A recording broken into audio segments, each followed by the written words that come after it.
ایک دوست نے دوسرے دوست کی بیوی کی نہاتے وقت ویڈیو بنا لی، اور ایک ویڈیو نہیں بنائی، جب بھی وہ نہانے جاتی اس کی ویڈیو ریکارڈ کر لیتا۔ یہ واقعہ پیش آتا ہے دبئی میں۔ دبئی میں دو دوست تھے، اکٹھے کاروبار کرتے تھے۔ ایک دوست ذرا چلاک تھا، تیز ترار تھا، اس نے اپنا اپارٹمنٹ لے کے رکھا ہوا تھا، فلیٹ تھا۔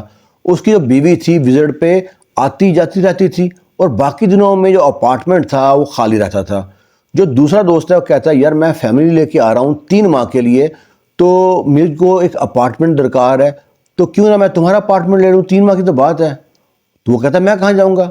وہ کہتا ہے اس کا ایک حل ہے، جو اپارٹمنٹ ہے اس میں بڑا سا پردہ لگا دیں گے، ایک طرف تم چلے جانا، دوسری طرف ہم رہ لیں گے۔ وہ کہتا ہے پر واش روم تو ایک ہی ہے، کچن بھی ایک ہی ہے۔ وہ کہتا ہے کچن کا تو مسئلہ نہیں ہے، واش روم کا مسئلہ ہے۔ جس ٹائم ہم لوگ میاں بیوی واش روم یوز کریں گے تم ہمیں ڈسٹرب مت کرنا، اور جس ٹائم تم یوز کرو گے ہم تمہیں ڈسٹرب نہیں کریں گے، ٹائمنگ میچ کر لیں گے۔ وہ کہتا ہے بھائی تمہاری مرضی ہے، تم فیملی والے بندے ہو، تمہیں اگر سوٹ کرتا ہے تو ٹھیک ہے۔ اور دونوں میں دوستوں میں کرایہ طے ہو جاتا ہے، نارمل سا ایک کرایہ ہوگا۔ وہ کہتے ہیں ٹھیک ہے۔ اب وہ دوست اپنی بیوی کو لے کے آ جاتا ہے۔ جب بیوی کو لے کے آتا ہے، بیوی ابھی شادی کو 8-10 ماہ ہوئے ہوتے ہیں، نئی شادی تھی۔ بیوی بڑی پیاری خوبصورت دبلی پتلی تھی، اور بیوی نے پہن کے سونے کے 2 بڑے بڑے کنگن، کانوں میں جھمکے، گلے میں سونے کا ہار۔ اور یہ جو فلیٹ کا مالک تھا لالچی انسان تھا۔ اس کے ذہن میں شیطانی چال بنایا اس نے اس ذہن میں، اور پلان کو رن کرنے کے لیے ترتیب لگا لی پوری۔ اب اس نے کیا کرنا، جب دوست چلا جاتا باہر، جس کی بیوی ہے وہ جو باہر چلا جاتا یہ گھر میں آتا، اور گھر تو اس کا تھا، کہیں نہ کہیں سیٹنگ بنا کے رکھی تھی، کوئی ہول تھا اس طرح جہاں پہ کیمرہ فٹ کیا اس نے، اور جب بھی وہ نہاتی اس کی ویڈیو بنا لیتا، جب کپڑے بدلتی ویڈیو بنا لیتا۔ ویڈیو بنا کے مختلف ویڈیو اس نے 8-10 ویڈیو سٹور کر کے رکھ لی۔ اب اگلا پلان کیا دوست سے کہتا ہے دیکھو دبئی اس ٹائم عالمی منڈی ہے، یہاں پہ پیسے کی ریل پیل ہے، یہاں پہ رہ کے تو پیسے نہ کمائے تو کیا فائدہ یہاں رہنے کا؟ تو سارا سونا بیچ۔ سونا کس کام کا؟ جب بھی سونا بیچتے ہو گھاٹے میں آئے گا۔ سونا بیچ، یہ بٹ کوئن جو سی کرنسی ہیں جو ان میں لگاؤ، بڑا پیسہ ہے۔ اس نے کہا ٹھیک ہے۔ اس کی باتوں میں آ گیا، اس کو شام کو لے کے جاتا، پارٹی کرتا، کھلاتا اپنی جیب سے، اور وہ بھی باتوں میں آ گئے، بڑا ٹرسٹ کر لیا۔ دوست پہلے بھی جانتے تھے ایک دوسرے کو۔ بیوی بھی کہتی ہے یہ بھائی بڑے اچھے ہیں، اسے کیا معلوم تھا کہ وہ کتنا بڑا خبیث انسان ہے۔ اب انہوں نے کچھ اپنے ملک سے پیسے منگائے اور اس کے کاروبار میں لگا دیے، سونا جو تھا ان کے پاس، ہار ہو سب بیچ دیا۔ پہلے مہینے سے پرافٹ دیا اس نے، انہیں نہیں پتا کہاں لگے ہیں، انہیں پیسے سب دیے اس کو۔ اب اس بندے نے پیسے لگائے ہیں۔ اس نے کہا تھا کہ کچھ بھی ہو جائے نا، سب ڈوب بھی جائے نا، کاروبار نہ بھی چلے، تو جو آپ نے پیسے لگائے یہ واپس مل جائیں گے۔ انہوں نے کہا یہ اس سے اچھی بات کون سی ہوگی؟ اس کی باتوں میں آگے کاروبار میں پیسے لگا دیے۔ پہلے مہینے پرافٹ دیا، دوسرے مہینے کہتا ہے نقصان ہو گیا، لاس ہو گیا، سارے پیسے مر گئے۔ وہ کہتا ہے کیا مطلب مر گئے؟ پیسے مہینے بعد واپس ملیں گے؟ کہتا ہے واپس نہیں مل سکتے جی، یہ ہمارا فراڈ ہو گیا، میں ایسے ہوا تھا ایسے ہوا تھا۔ ان کو کہانی سناتے ہیں، وہ کہتے ہیں ہمیں پتہ نہیں ہے، ہم کو پیسے چاہیے۔ وہ ان دونوں میں خوب تکرار ہوتی ہے، دست و گریباں ہو جاتے ہیں۔ جو شادی شدہ انسان تھا نا، اس کی بیوی ساتھ تھی، اس کا گریبان چھوڑ دیتا ہے، ٹھنڈے دماغ سے سوچتا ہے کہ یہاں پہ کچھ بھی پلان کیا، ایک تو بیوی کی ویڈیو وائرل ہو جائے گی، دوسرا جو قانون ہے یہاں کا دبئی کا حرکت میں آئے گا، پھر سزا ہوگی۔ تو وہ سوچتا ہے کہ جب یہ بندہ چھٹی جائے گا اپنے ملک تو وہاں جا کے بدلا لوں گا اسے۔ ٹھنڈا پڑ جاتا ہے اور فلیٹ چھوڑ دیتا ہے، بیوی چلی جاتی ہے وطن واپس۔ اب جب اسے معلوم پڑتا ہے کہ دوست چھٹی گیا ہے، یہ بھی چھٹی جاتا ہے اپنے ملک میں، وہاں جا کے دوست کو فون کرتا ہے کہ بھئی کدھر ہو؟ وہ کہتا ہے جی میں اپنے یہاں پہ گاؤں پہ ہوں۔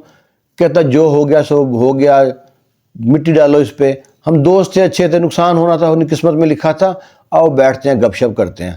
اسے اپنے ایک ایریے بلاتا ہے، فارم ہاؤس بنا ہوا تھا، وہاں بلاتا ہے، وہاں شراب کا بندوبست کیا ہوا تھا، خوب شراب پلاتا ہے، ساتھ کو نشے کی گولی دیتا ہے اس کو تاکہ بے ہوش ہو جائے۔ اور اس دوست کو اس کے موبائل کا جو پن تھا نا وہ بھی معلوم تھا، اس کا جو ہوتا ہے یہ ATM کارڈ، اس کا پن بھی معلوم تھا۔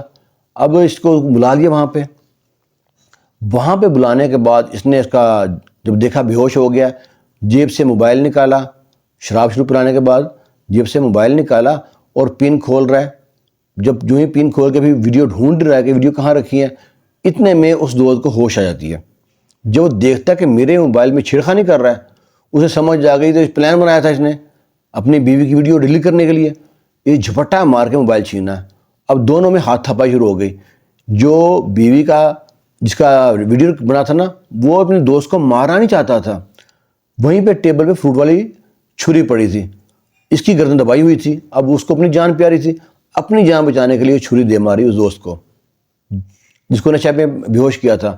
اب جب چھری گرا ہے نیچے، اب ڈر گیا کہ یہ بتا دے گا کہیں نہ کہیں، پے در پے وار کر کے اس کو جان سے مار دیا۔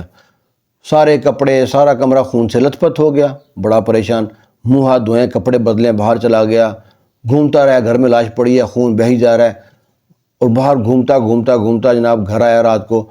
ساتھ میں وہ آری لے کے آیا کہ اس کو لاش کے پیس کریں گے، ساتھ میں شاپر لے کے آیا، کالے بڑے بڑے سے بوری لے کے آیا، وہ جو سامان چاہیے تھا وہ سب سامان لے کے آیا۔ سامان لے کے آیا، ساری رات لگا رہا ہے، اس کے پیس کرتا رہا۔ اس کے 9 شاپروں میں 9 پیس کیے ہیں، 9 شاپر بنائے ہیں، شاپروں گرا لگایا، شاپر ڈربل کیے ہیں، اور چلا گیا گاڑی میں رکھے۔ ایک شاپر یہاں پھینکا، ایک 2 کلومیٹر دور، ایک اس سے بھی دور، ایک اس سے دور، ندی میں سارے پھینکتا گیا، پر ندی ایک ہی چوز کی اس نے۔ اب یہ سوچ کے آ کے گھر میں سارا صاف کیا، جو خون لگا سب صاف کر دیا۔ صاف کرنے کے بعد لیٹ اٹھ گیا، نیند پوری کی۔ جو صبح میں ایک آدمی نا اس گندے نالے کے پاس کلفیاں بیچ رہا تھا، آئس کریم تو کلفیاں ہوتی ہیں، اور ایک کتا وہاں سے شاپر کھینچ کے لا رہا ہے، اور دیکھتا ہے شاپر میں انسانی سر آنکھ نظر آتی ہے اس کو۔ وہ جب کلفی والا آدمی دیکھتا ہے تو شور مچاتا ہے کہ اس آدمی کا سر ہے اس کے اندر۔ سب لوگ اکٹھے ہوتے ہیں، پولیس کو کال کرتے ہیں، پولیس آتی ہے، تحقیق کرتی ہے، سرچ کرتے ہیں، ندی میں سے جاتے جاتے ان کو ایک اور شاپر مل جاتا ہے۔ اس کی شاپر پہ بازو پہ نام لکھا ہوتا ہے۔ اب یہ پتہ کراتے ہیں اس نام کا کوئی بندہ کو لاپتہ ہے، معلوم پڑتا ہے بندہ لاپتہ ہے اس نام کا۔ پوچھتے ہیں یہ کون تھا جی، یہ دبئی میں رہتا تھا وہاں پہ، اس کے پتہ کراتے ہیں کہ کوئی دشمنی ہے، کوئی دشمنی نہیں ہے۔ پھر یہ پوچھتے ہیں کہ یہ دبئی میں کس کے ساتھ کام کرتا تھا، معلوم پڑ گیا فلانے کے ساتھ کام کرتا ہے، وہ بندہ اب بھی چھٹی آیا ہوا ہے۔ اب یہ جاتے ہیں اس کے پاس، اب اسے جب عادی مجرم تو تھا نہیں وہ، جب اپنے طریقے سے پوچھ تاچھ کرتے ہیں بک دیتا ساری بات۔ وہ کہتا ہے کہ میں نے اس کو اس لیے مارا تھا کہ اس نے میرے ساتھ دغا کیا ہے، میں اس کو دوست سمجھتا تھا، بھائی سمجھتا تھا، اس نے میری پیٹھ میں چھرا گھونپا ہے، میری بیوی کی ویڈیو بنا کے اس کو دیکھتا رہا ہے، اور مجھ کو دھمکی دیتا تھا کہ میں اس کو وائرل کر دوں گا، مجھ سے پیسے مت مانگو۔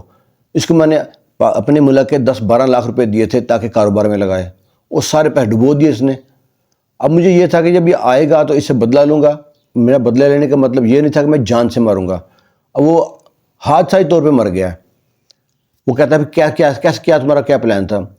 وہ کہتا ہے جی میں جب مارا ہے اس کو تو میں پھر چلا گیا ہوں باہر میں نے خریدا ہے ایک برقع، پھر میں نے وہاں سے شاپر لیے ہیں، بوری کا سامان لیا اور چھوٹے کاٹنے کی آری لی ہے، اس کو آ کے پیس کیے ہیں، اس کے پیسے 9 شاپر بنایا ہے، اور جب شاپر پھینکنے گیا برقع پہن کے گیا، کسی کیمرے میں نہ آ جاؤں، اور وہ دیکھے گا بھی تو یہی سوچے گا کہ عورت ہے، سب پھینک کے آ گیا۔ پھر جو اس کا بینک کا ATM کارڈ ہے اس کا مجھ کو پن معلوم تھا، اسی کے ATM کارڈ پہ پن کے اوپر نام لکھا، نمبر لکھا پن کا، جو پن وہ نمبر تھا، تاکہ کوئی بھی بندہ جب ATM کارڈ سے پیسے نکالے گا تو شک جائے گا اس کے پاس کہ وہ اس کو پکڑیں گے پولیس جا کے۔ اور جو اس کا موبائل تھا اس کا پن بھی مجھ کو معلوم تھا، اس میں اوپن کر کے بیوی کی ویڈیو ڈھونڈی ہیں، وہ سب ڈیلیٹ کی ہیں، اور اسی کے میسیج سے اس کے گھر میسیج کر دیا کہ میں وہاں مجھ سے کچھ کہیں ایمرجنسی ہے، میں وہاں جا رہا ہوں تو لہٰذا میرا انتظار مت کرنا، میں 15-20 دن تک آؤں گا، اور اگر آ گیا تو ٹھیک، ورنہ وہیں سے دبئی چلا جاؤں گا۔ تاکہ میں سوچا کہ اس کو کوئی ڈھونڈے گا ہی نہیں، کوئی کمپلین بھی نہیں کرے گا، اور معاملہ رفع دفع ہو جائے گا۔ پر ایک انسان سوچتا ہے کہ اللہ تعالیٰ نے ہمارے بارے میں سوچا ہوا ہے، کبھی بھی قتل چھپتا نہیں ہے، ہمارے ملک میں سزا ملے یا نہ ملے قتل چھپتا نہیں ہے۔ کہتے ہیں نا قاتل نے اس صفائی سے دھوئی تھی آستین کہ اسے کیا پتا تھا خون بولتا بھی ہے، خون بولا، کیسے کیسے چین ملتی گئی اور وہ قاتل تک پہنچ گیا، اور قاتل جب پولیس کی گرفت میں ہے۔ تو یہ ایک چھوٹا سا واقعہ تھا، بعض کا انسان چھوٹا معاملہ حل کرتے کرتے بڑی مصیبت میں پڑ جاتا ہے۔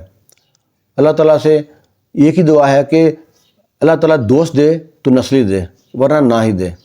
ہر بہن بیٹی کی عزت محفوظ رہے، خوش رہیں، شاد رہیں، آباد رہیں۔ اللہ حافظ۔